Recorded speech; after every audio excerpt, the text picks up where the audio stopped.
Welcome to video 55 in our series on tensor calculus. In each of the previous videos related to the topic of determinants, we've assumed a three-dimensional space. In this video, we're going to show how these concepts generalize to other dimensions.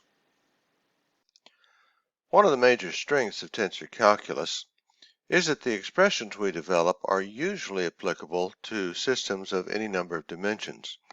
In fact, that is exactly the case for everything we did all the way through video number 42. However, when we began to work with determinants, we began to come up with expressions that do need to be modified somewhat if we work with systems other than three dimensions. So what we're going to do today is to take a look at all of the significant expressions that we developed for determinants, beginning with video number 43, and show how they have to be changed slightly to work with systems other than three dimensions. So how I've organized it is this. The center column right here is what we derived back in the video. So in video 43, these are the major takeaways. And in these two columns, I'm showing you what the equivalent expressions would look like in 2 dimensions and 4 dimensions respectively. And from this, you should be able to generalize the process to take it to even higher dimensions. Now, what we said in video 43 is that if we have a system of components with 3 indexes, we can have 3 to the third power, or 27 different components.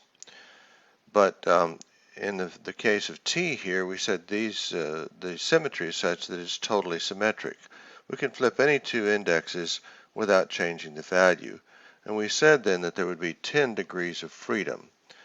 But if we did the same thing with S, which is totally antisymmetric, there's only 1 degree of freedom. Well, the same concept applies to the other dimensions as well. Here, though, we've got 2 to the second power, or 4 components. Here we've got 4 to the fourth power, or 256 components. Here the degrees of freedom are 3 and 1 respectively. Here you'll find the degrees of freedom are 35 and 1. So in all cases, the important thing is that systems that are totally antisymmetric will always be limited to a single degree of freedom.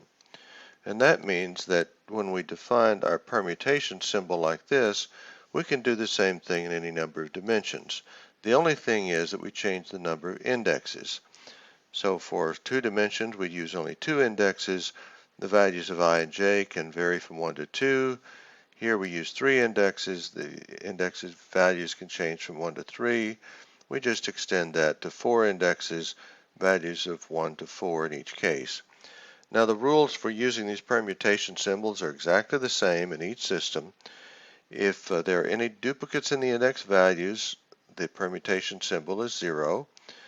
If it's an even permutation of unique values, it's going to be a positive 1. If it's an odd number, it's going to be negative 1. Now here we said our permutation symbol is going to be non-zero only when the index values are unique. That means that out of the 27 components, 3 factorial of them are going to be non-zero. That's just the ways that we can permute index values 1, 2, and 3.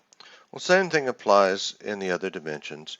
Here, 2 factorial, or 2 values of E, I, J will be non-zero, and here 4 factorial, or 24 of them, will be non-zero.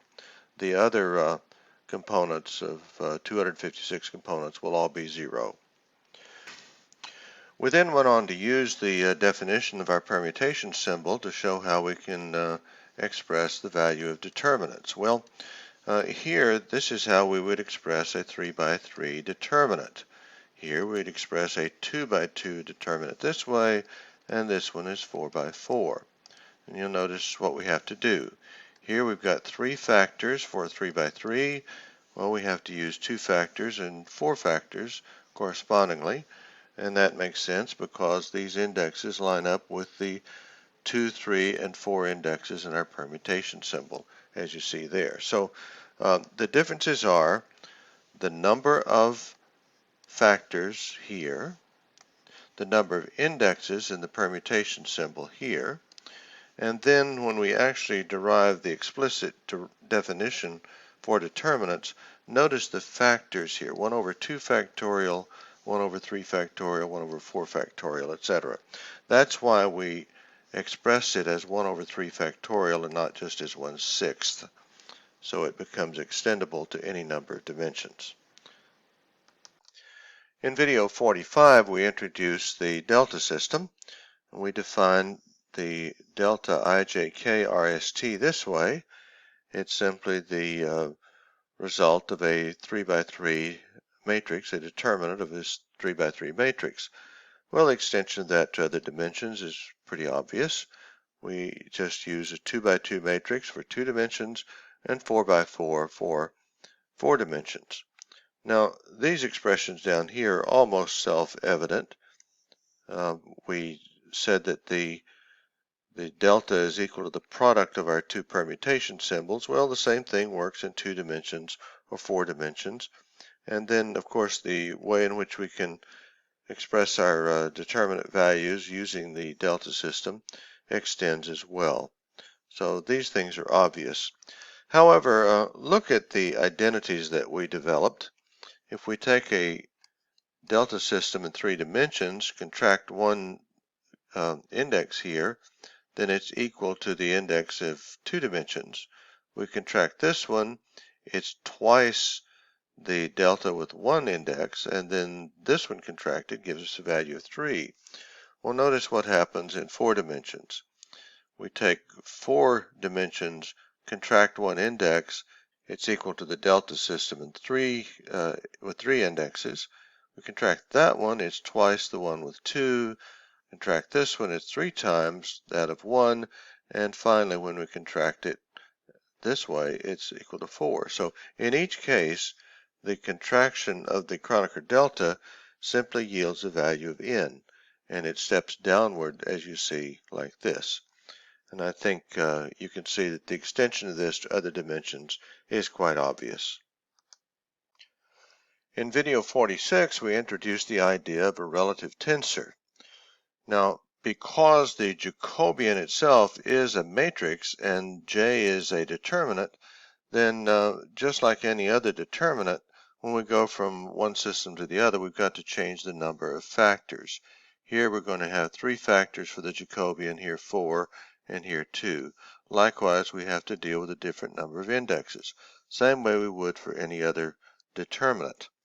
But the important thing to recognize here is that even though we're dealing with a 2 by 2 Jacobian, a 3 by 3 Jacobian here, and a 4 by 4 Jacobian here, the results turn out to be the same in terms of the weights. The weights do not change from one system to the other. The relative weight here is 1, here it's -1, and because that's the case, all of these expressions are the same in every system.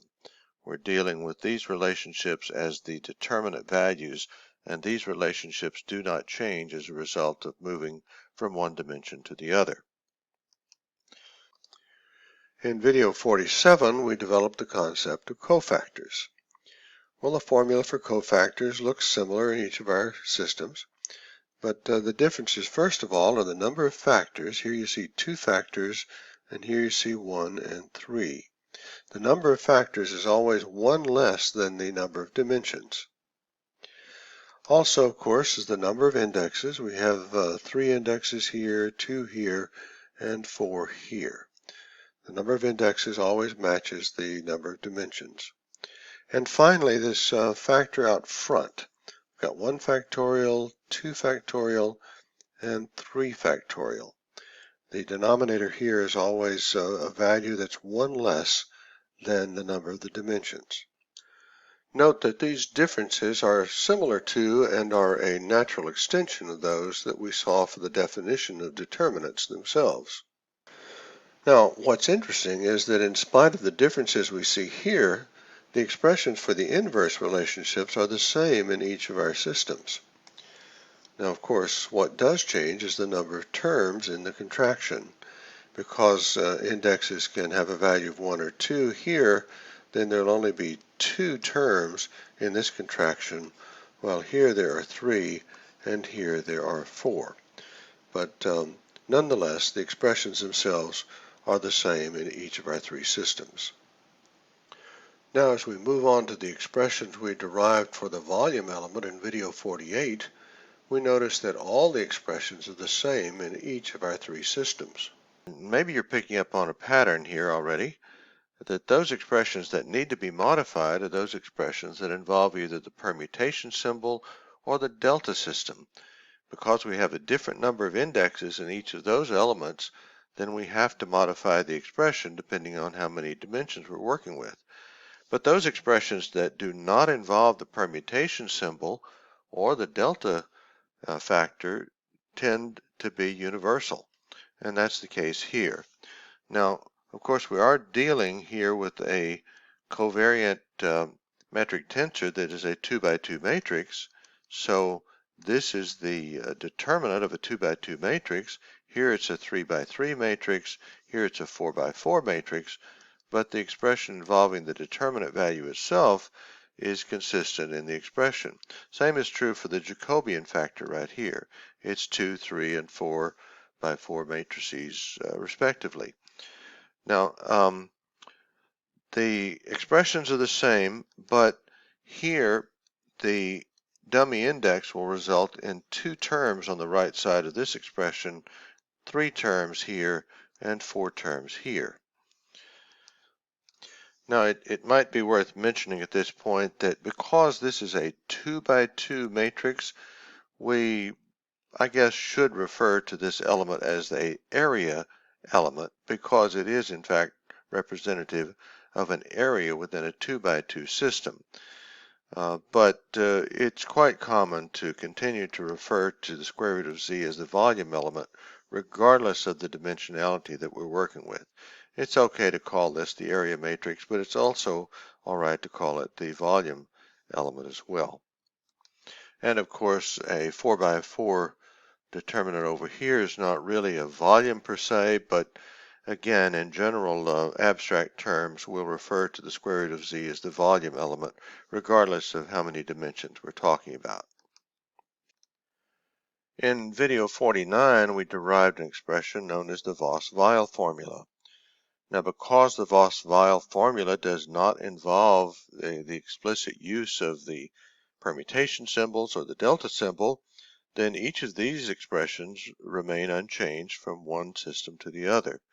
The same form of this expression is applicable in all of the systems. The only thing that changes again is the number of terms. Here, because of the contraction, we're going to wind up with 2 terms. Here we'll wind up with 3 terms as we iterate through the values of I, and here we'll wind up with 4 terms. So that's the only difference in the use of the Voss-Weil formula from one system to the other. In video 51, we introduced the Levi-Civita symbol, and by now I think the modifications needed are almost self-explanatory. We define the Levi-Civita symbol the same way in each of our systems, which means in 2 dimensions we'll use 2 indexes to equate it this way. Here we use 3 indexes, here we use 4. All the other rules for the Levi-Civita symbol are exactly the same. So it's quite natural to see that since this holds, then this relationship and this one hold equally well. The one thing that we do have to do here, of course, is when we raise or lower indexes, since we're lowering 3 indexes, we need 3 factors to do it. Well, in the other system, since we're lowering 2 indexes, we need only 2 factors, and since we're lowering or raising 4 indexes, we need 4 factors like this. Now, in all cases, no matter what the dimensionality of the system is, the Levi-Civita symbols are metronylic. So the covariant derivative of the Levi-Civita symbol is 0, regardless of how many dimensions we're working with. In video 52, we developed the idea of the cross product. Now, in some circles, you'll hear people tell you that the cross product is something that only applies to a 3-dimensional system. But I beg to differ. Now it is something that can't be expressed in any other dimensionality as a dyadic form. For example, you see the cross product written this way. It's equal to u cross v. Well, we can't use this type of notation unless we have three dimensions, but the concept of the cross product is extendable to other dimensions as well. Because what we're doing is we're taking, in a three-dimensional system, we're taking two vectors, combining them together with the Levi-Civita symbol to create a third vector.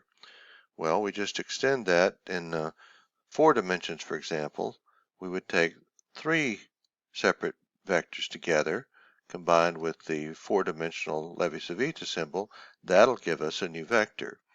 Even in 2 dimensions it works. We take a single vector combined with the Levi-Civita symbol, and it'll give us a new vector. Now, over here it's kind of maybe silly to call it a cross product because it only involves one vector, so it's not a product of anything, but it's an operation that involves one less vector than the dimensionality of the system.